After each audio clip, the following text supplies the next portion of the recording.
Hola, soy la Basmati y de nuevo con vosotros. Hoy voy a hacer un pequeño inciso en las historias que estoy llevando. Os estoy llevando de viaje por la historia, que estamos en la ilustración, mañana seguiremos.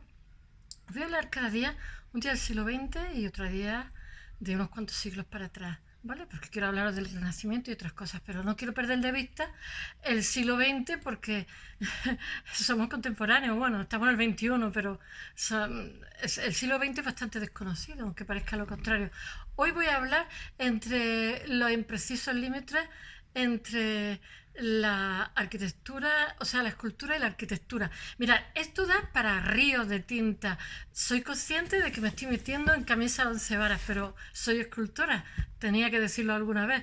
Ahora mismo no estoy en activo porque he tenido, en fin, una serie de adversidades familiares. Han muerto unos miembros de mi familia y quisiera no entrar en eso. Pero cuando pueda, ahí estaré otra vez. Y entonces leo todo lo que cae en mis manos y aparte lo siento, ¿no? Y entonces vamos a viajar a los años 80, 90 y a principios del siglo XXI. A ver qué os parece. Y os voy a hablar de unos cuantos autores. Os voy a hablar de Daniel Libeskind, que es un escultor. Os voy a hablar de Danny Caravan, que... Hoy no. Daniel Libeskind es un arquitecto, Danny Caravan es un escultor y después os voy a hablar también de un poquitín de Zaha Hadid, que yo he hablado de ella, y Johan Herz, que es un artista, y para que veáis las concomitancias que hay entre la arquitectura y la escultura. He de deciros que Zaha Hadid quería ser escultora y por supuesto su padre no le dejó y ella se castigó a sí misma haciendo matemática, era muy inteligente y después acabó en la arquitectura. Álvaro Siza, que me encanta también quería ser escultor y por supuesto su padre tampoco lo dejó porque decía que los escultores se mueren de hambre, no, no está muy descaminado, pero bueno, he de deciros que muchísimos arquitectos famosos querían ser en un inicio escultores y lo que quiero que entendáis es cómo se aborda en la actualidad una pieza porque el, el el espectador termina de hacerlo, ¿no? Y entonces muchos de estos artistas lo que quieren es, y arquitectos, es haciendo interactuar al espectador que tenga una percepción más sensitiva de la pieza, o sea, que sepa para qué se ha construido eso, cuál es su finalidad y tal. Y lo consiguen, ¿eh? Y lo consiguen. Es de las cosas más complicadas que hay. Bueno, voy a hacer una cosita modesta, que es hablar de unos cuantos, a ver si os gusta. En fin, Daniel Libeskind, he de deciros que es un arquitecto polaco de formación alemana y después estadounidense. Mirad, es que ya sabéis que Polonia tiene unos límites muy imprecisos. Depende si es la Primera Guerra Mundial, la Segunda, los pobrecillos, el del tambor de hojalata, que no me, Günter Grass, también había nacido en un sitio que en una época era Polonia y en otra época era Alemania. O sea, son muy imprecisos. La frontera, ya sabéis que en un momento dado a los italianos le ha pasado también con los austríacos, ¿no? En fin, y a los franceses con los alemanes, etcétera. Bueno, es de deciros que este señor nace en Polonia, tiene formación, como he dicho, es arquitecto, pero realmente la arquitectura viene después, porque él era un virtuoso de la música, no sé si del acordeón. Entonces él vivía de dar conciertos por todo el mundo. Y en un momento dado dejó la música, se hizo arquitecto y es un buen arquitecto, pero es una persona muy sensible, muy buen artista, cosas raras en los arquitectos, espero que ninguno me oiga. Es que los pobres tienen una carrera muy difícil porque en realidad antes tenían formación artística pero no formación ingenieril, entonces los ingenieros se los comieron por piel en los siglos XIX y tuvieron que dejar la formación artística y dar una formación más ingenieril, claro, y se quedaron sin formación artística. En fin, no me hagáis caso, es que digo mucho disparate. Bueno, este señor, como Zaha Hadid, tiene una característica y es que sus proyectos nunca se llegan a realizar, pero ha conseguido algunos. Entonces se ha basado fundamentalmente en hacer museos, ha hecho muchísimos museos. Y en un momento determinado hace el Museo Judío de Berlín, que es una preciosidad. Y es una escultura. Es una escultura, vamos, ¿no? Y este señor siempre se ha caracterizado, aparte de que sus proyectos nunca salen a flote, después sí, con el tiempo sí, porque tiene mucho prestigio, es que siempre enciende polémica. Y el de Berlín no ha sido menos, pero es muy bonito, muy bonito. Bueno, no hace concesiones y él es muy radical en su lenguaje formal y su intensidad intelectual. Pero él tiene una cosa clara, y es que afronta el entorno donde tiene que hacer la pieza y se mimetiza. Entonces, por eso genera choques entre partidarios y detractores, yo creo. La mayoría de proyectos los realiza en Alemania, aunque ya os digo que él tiene su formación, empieza en la Cooper Union en Nueva York y después termina no sé dónde. Su formación arquitectónica es norteamericana, aunque él es polaco y de formación alemana. Y entonces ya digo que su proyecto más bonito, después hace también un museo judío en Copenhague, su proyecto más bonito es la del Jüdischen Museum de Berlín, y inaugurado en el 99, que es una pasada, de verdad, es una obra de referencia para todo el mundo, para arquitectos y para escultores también. Entonces este señor allí en el museo lo que hace es reflejar la historia de la comunidad judía de Berlín, que fue muy muy importante, y el mismo autor defiende a los judíos, defiende su obra como emblema y como un signo simbólico, como un museo erigido en torno a la pérdida brutal de vidas humanas por el Holocausto, ya sabéis. Yo qué sé, la exigencia pretende hacer que el edificio... Mira, el edificio tiene una forma concatenada que recuerda su planta a la estrella de David. Entonces, él tiene como... él es deconstructivista, vamos. El plano que hace es como una especie de constructo intelectual. Mira, los deconstructivistas, yo lo he dicho un montón de veces, están entre los 80 y los 90. En nuestro Guggenheim de Bilbao, los americanos me da vergüenza porque mi Lola es americana, Lola. Lo dicen de otra manera, dicen Guggenheim o algo así. No sé, nosotros decimos Guggenheim, hija. Y bueno, nuestro Guggenheim de Frank Gehry es deconstructivista, es una precisidad. No todo vale en el deconstructivismo, como en todas las cosas, ¿no? Bueno, el deconstructivismo está basado en su filosofía de Jacques Derrida, es que se carga la mirada única hegeliana. Mirad, cuando vosotros oís a los expertos que dicen tal más cual, y vosotros decís, bueno, está muy bien lo que dice el experto, pero yo creo que en mi cuerpo pues me voy a poner una vacuna o no me voy a poner una vacuna, lo que sea, con respecto a... Pues eso es deconstructivismo, ¿no? Que dices tú, bueno, ¿por qué tiene que regir mi vida el experto? El experto que sabe de mí. Pues eso se aplica también en filosofía y se aplica en los años 80 y 90. Y el resultado del pensamiento, por eso últimamente os cuento tanto rollo filosófico, porque el resultado del pensamiento de la época hace que la obra sea de una manera o sea de otra. Espero que lo sepáis interpretar. Bueno, este proyecto es un proyecto muy, muy complejo y tiene también como una instalación fuera. A pesar de la complejidad y precisamente... Y quizás por la radicalidad o precisamente por ella, este señor le da un tratamiento histórico al Museo Judío, porque le está representando toda la comunidad judía que había en Berlín, que por lo visto sus antepasados pues bueno, pertenecían a esa zona, y yo qué sé, ya os digo que es deconstructivista y él lo que quiere generar, que eso está muy de moda en la arquitectura hace bastante tiempo, es que el espectador vea un vacío, el vacío que se ha producido por haber exterminado a toda una comunidad gigantesca, que además estaba muy presente en la vida berlinesa. No tenéis que ver nada más que Walter Benjamin, ahora hablaré de ella, causada por el Holocausto, ¿no? Y la barbaridad, ¿no? Y entonces cada una de las ventanas que hay le ponen una cubierta de zinc, ahora lo pondré en el blog. Y entonces cada una de las ventanas que hay incrustadas en el zinc representa a una de las comunidades que había en Berlín y explicita explicita también los lugares donde tenía la vida de los judíos berlineses, donde se desarrollaba esa vida. Aunque solamente consta de línea, los proyectos de Libeskind son de una arquitectura excepcional. Y cuando el visitante no iniciado se introduce dentro del museo, que es de lo que se trata, pues acaba teniendo una percepción sensorial, que eso es lo que quiero transmitiros hoy en estos 10 o 15 minutos, espero que no más de 15. Y la arquitectura despliega una fuerza simbólica, de tal manera que aunque no sepan nada de lo que ocurrió allí, de lo que es, acaban entendiendo cosas simplemente por lo que te van insinuando la forma, la distribución, la planta del museo, etcétera. Y te permite adivinar el mensaje de la obra, que es de lo que se trata. Por eso digo que es muy importante que los espectadores interactúen, y si no, pues este te hace interactuar porque nada más que el recorrido que tiene la Estrella de David. Son interacciones sensoriales del recuerdo, por decirlo de alguna forma. Bueno, hablando de eso, os voy a decir una cosa. Mirad, los años 80 fueron años de mucho construir museos, de mucha alegría de construir grandes museos por todos sitios.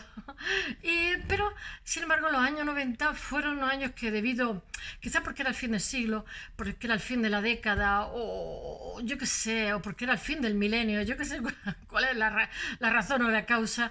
El caso es que a la gente le dio por hacer reflexión y reflexionar. Y entonces, este museo judío es parte de esa especie de reflexión generalizada de fin de siglo, entre otras cosas porque se cumplieron 50 años del final de la Segunda Guerra Mundial y a todo el mundo le dio por reflexionar del tema, porque tuvo muchísimas víctimas, porque hubo muchísimos atropellos, muchísimos desastres, etcétera, etcétera. Conclusión de las conclusiones, que se construyeron cosas en las cuales está clara esa sensibilidad de la sociedad que demanda en el pensamiento, y entonces fueron años de mucha reflexión. Por mil motivos, no solamente tal. Y la consecuencia fue las obras que se realizaron yo qué sé, en escultura, que ahora os contaré, en arquitectura, etcétera, entre las cuales hay muchísimas concomitancias de este recuerdo reflexivo, porque resulta que es como un enfrentamiento con la historia. Tener en cuenta que casi toda Europa tuvo que ver con el desastre de la Guerra Mundial y todo el mundo tiene alguna historia que contar de su abuelo, de su tío abuelo, de su antepasado, etcétera. Y bueno, de alguna forma es una manera de conmemorar el pasado, ¿no? Construyendo cosas, las que sean, da igual, porque la sensibilidad es otra, bien distinta. Y bueno,